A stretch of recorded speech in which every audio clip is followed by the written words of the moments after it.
Hi, this is Jim Gibson with Blackstone Cybersecurity, and we're a consulting group. We also do IT design. We've been around for a while, and we have 75 years worth of experience, and I've been in IT for almost 40 years, and along with cybersecurity for almost that long.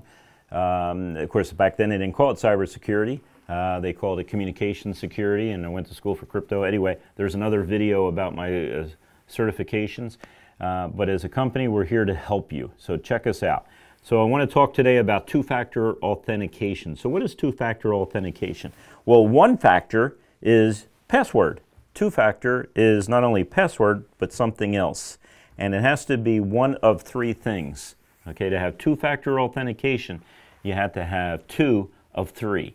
And the three are something you know, password, something you have, cell phone, and something you are, bio, look at your eyes, the way you type, things like that, your thumbprint, that's what you are. So it has to be two of the three to be a two-factor authentication.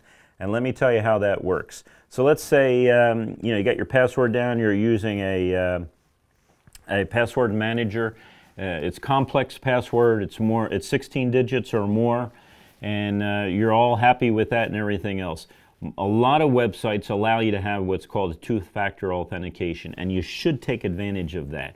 And what it does is, let's say Amazon. Okay, here's an example. When I go into Amazon, I put in my password and everything else, and everything's taken care of. It's complex. It's the maximum password I can put in. It's all taken care of. And then all of a sudden what it does is it comes up with a screen, and on the screen it has me to put in a code. Within a split second, I have a text message on my cell phone that tells me the code that I need to put in. And I put that code in, I am in there. Now, why do you want that type of two-factor authentication? Remember, something I know and something I have. So why is that important? Well, let's say someone's got into your system, okay? Let's say they stole your laptop. And they have the ability to break into your system. So they just log on, and all of a sudden the password's instantly put in there and everything else, and they're in. Or let's say that they put a keylogger. Now, what a keylogger is it's malware, and it's put into your system. And so every time you type something, your computer is communicating that to a hacker. So you put in your password and everything else, and you're typing along, well, that goes right to a hacker. And the hacker turns around and gets right into your system. You can have a complex password at that point. They're still going to have that complex password. So that's not going to prevent them from getting into your system. However, if you have a two-factor authentication, and let's say they send that code to you in the cell phone, well, that code's only good for 1 minute. And you only get one code, and it only goes to your cell phone. So they can know the password, but they're not going to be able to get into your account if you have two-factor authentication enabled. Banks, you should have a two-factor authentication, because if somehow your password, which you should never write down, by the way. I see people put it on stickies, put it underneath the keyboard, things like that. That's the first place I look, by the way. Someone's at lunch, I lift up the keyboard, right underneath is their password. You can type right in, It's silly. You shouldn't do that. So that's a violation. So why, in some cases, why even have a password if you're going to write it out on a sticky and stick it on the computer? But again, sometimes you can use a fob rather than this.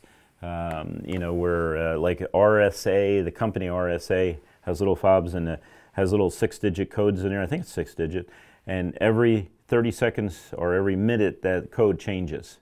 And every minute it changes. And it's a coordination with the company, that RSA company, and your server or the server somewhere else. And what happens is when that server asks for that code, you type it in, and you got 30 seconds, 60 seconds to type it in. And that's your two-factor authentication, the second factor. And of course, some people have dongles. They put the dongle in, type the password in, it checks the dongle. So that's two separate items, password and dongle.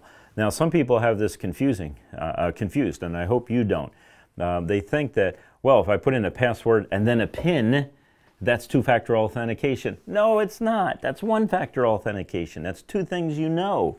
Okay, so it has to be something you know, something you have, something you are. It has to be two of those three things. So what is the R? Well, sometimes that can be a retina scan or an iris scan. That can be a thumbprint. Remember, we discussed that already, a thumbprint. You know what's really interesting? It can be the way you type. Believe it or not, how long you take between the R and the X. So you'll come up to a system and it'll give you, you type in your password and it will say type this sentence, and you type in that sentence. It knows your characteristic typing habits. And so it's able to say, yeah, this is that person. So that's something you are. Really like to see that develop further. That's quite interesting because you can't tell somebody how you type. That's not something you can communicate. So, that's really interesting. Also, facial recognition, things like that. So you can have password, facial recognition. That's two-factor authentication. You can use all three of the factors. Something you know, something you have, something you are. And if you have all three factors, that's even better yet. But most people, two-factor authentication, fantastic. I always like to use my cell phone. It's the easiest thing to use. We're not dealing with top secret information with the government here, okay? That's pretty secure if you have over a 16-digit complex password for each, separate one for each of your logins, and then you have something like your second factor being a code that website sends you. This is what's called two-factor authentication. Look at my video on how to set a password, and this is a companion video. It talks about two-factor authentication. Again, this is Jim Gibson with Blackstone Cyber Security, and we're consultants. We're also project managers. We've installed systems and managed systems all over the United States, and we have 75 years experience in cybersecurity. We have all the certs and everything else that's necessary.